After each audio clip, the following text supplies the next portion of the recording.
হাকিমুল উম্মাত আশরাফ আলী থানভী রাহমাতুল্লাহি আলাইহি, হাকিমুল উম্মাত মুজাদ্দিদে মিল্লাত হযরত আশরাফ আলী থানভী রাহমাতুল্লাহি আলাইহি বলেন, বান্দা যদি তোমার যাররা থেকে যাররা, ছোট থেকে ছোট কোনো জিনিস আল্লাহর কাছে প্রয়োজন পড়ে, ছোট থেকে ছোট জিনিস যদি কিছু প্রয়োজন পড়ে, তুমি আল্লাহর কাছে চাও। এমনকি বান্দা তোমার জুতার ফিতা ছিঁড়া গেছে, তুমি আল্লাহর কাছে চাও। কার কাছে যাবো আমরা? আল্লাহর কাছে যাবো। দেনেওয়ালা মালিক কে? আল্লাহ তাআলা। এখন বলতে পারেন, হুজুর জুতার ফিতা ছিঁড়ছে, দোকানের মধ্যে তো জুতা আছে অথবা জুতার ফিতা আছে, আমার পকেটে টাকা আছে, তো আল্লাহর কাছে চাই লাভ কি? হযরত আশরাফ আলী থানভী রাহমাতুল্লাহি আলাইহি বলেন, ও বান্দা, আল্লাহ তাআলা বলেন, ও বান্দা তুমি আমার কাছে চাইবা, কারণ তুমি যে জুতা তোমার পায়ে ব্যবহার করবা, পায়ে ঢোকাইবা, ওই পাও হেফাজত করার মালিক কে? আল্লাহ।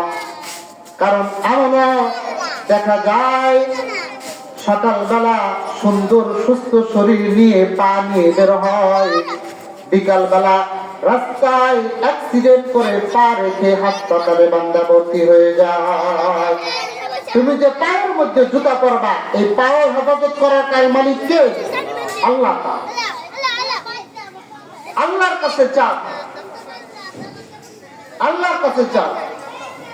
কারণ দেখবেন ছোট থেকে ছোট মাখলুক, একটা ছাগলের পালের মধ্যে যে এর থেকে কত সুন্দর করে আল্লাহ তাআলা সৃষ্টি করছেন, ছাগলের পালের দিকে তাকান, যে একাধিক ছাগল যদি থাকে, বাচ্চা দেখবেন ঠিক ওর মায়ের স্তনে গিয়েই সে মুখ লাগাবে, অন্য কোন ছাগলের কাছে যায়। কারণ এই প্রাকৃতিক ভাবে এই মুরগির বাচ্চা, এই ছাগলের বাচ্চাকে এই জ্ঞান, এই বুদ্ধি আল্লাহ তাআলা অটোমেটিক দিয়ে দিচ্ছেন। কারণ ওর কোনো শিক্ষার ব্যবস্থা নাই। এখন আমাদের বাচ্চাদেরকে এই নুরানিতে আমরা পড়াই, কারণ যাতে করে এরা সুন্দর আদব আখলাক শেখে, আল্লাহ রাসূলকে চেনে, সে আল্লাহ পাকের খাঁটি আল্লাহর ওলি বনে যায়। ঠিক কিনা বল? যাতে করে আমার এই বাচ্চারা যাতে করে আল্লাহ ওয়ালা হয়ে যায়, কোরআনে হাফেজ হবে, আলেম হবে। কারণ এই বান্দাই যখন আল্লাহ তাআলার ওলি হবে, সমস্ত মাখলুকের চেয়ে সে বান্দা দামি হয়ে যাবে। সমস্ত মাখলুকের চেয়ে কি হয়ে যাবে? দামি হয়ে যাবে। এর জন্য আমরা কার কাছে চাইব? আল্লাহর কাছে চাইব। আমরা আল্লাহর কাছে চাইব, কারণ হলো আল্লাহ তাআলা সক্ষম, আমরা হলাম দুর্বল। কারণ আল্লাহর কাছে চাইলে আল্লাহ তাআলা খুশি হয়, কিন্তু বান্দার কাছে চাইলে বান্দা বেজার হয়। हर खरीद देने को तैयार है, जो ना मांगे उससे वो बेजार है। सब समय আল্লাহ তাআলা দিনে প্রস্তুত আছে। আল্লাহ তাআলার কাছে চাইছেন, আল্লাহর কাছে দোয়া করা, আল্লাহর কাছে দোয়া করা। কারণ আল্লাহ তাআলা দোয়ার মাধ্যমে আল্লাহ তাআলা অনেক কিছু করেন।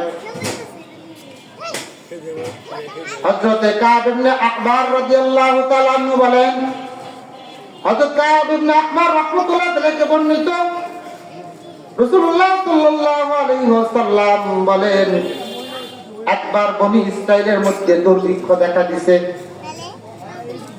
কারণ দোয়ার মাধ্যমে আল্লাহ তাআলা বান্দার জন্য রিজিকের পরিবর্তন করেন। তো একবার বনি ইসরাইলের মধ্যে দুর্ভিক্ষ দেখা দিয়েছে। এখন বনি ইসরাইল মুসা আলাইহিস সালাতু ওয়াস সালামকে বলতেছেন, ওগো আল্লাহর পয়গম্বর, আমাদের এলাকায় দুর্ভিক্ষ দেখা দিয়েছে, আপনি আল্লাহর কাছে দোয়া করেন। হযরত মূসা আলাইহিস সালাম বনী ইসরাঈলকে নিয়ে ঘোষণা অনুযায়ী ৭০,০০০ বনী ইসরাঈলকে নিয়ে খোলা মাঠে চলে গেছেন। এখন নামাজ পড়ে আল্লাহ তাআলার কাছে দোয়া করতেছেন, আল্লাহ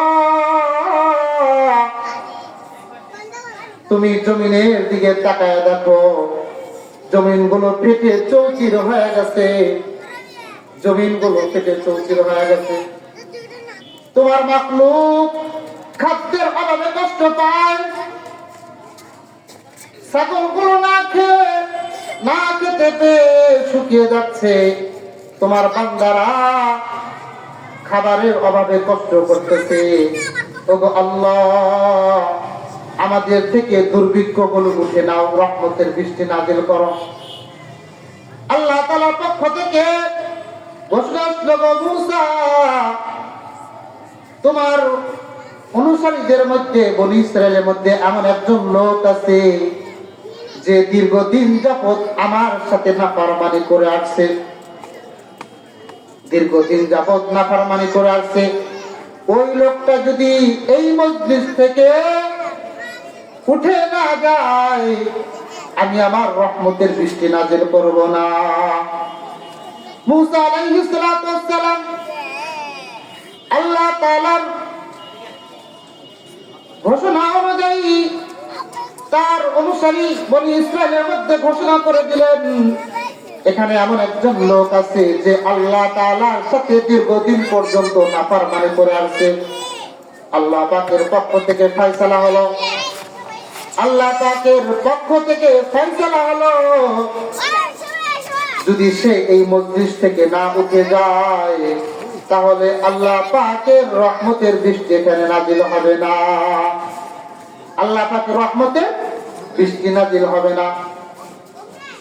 মূসা আলাইহিস সালাম এর ঘোষণা দেওয়ার পর ওই লোকটা সে আল্লাহ তাআলার দরবারে শর্মিন্দা বলতেছে, আল্লাহ ওগো আল্লাহ, আমি এতদিন পর্যন্ত তোমার নাফরমানি করি গো আল্লাহ, তুমি কিন্তু আমার গুনাহগুলো মানুষের সামনে ওপেন করো নাই, এতদিন পর্যন্ত তুমি আমার গুনাহগুলো গোপন রাখছো, ওপেন করো নাই। এখন বুঝি আজকের কারণে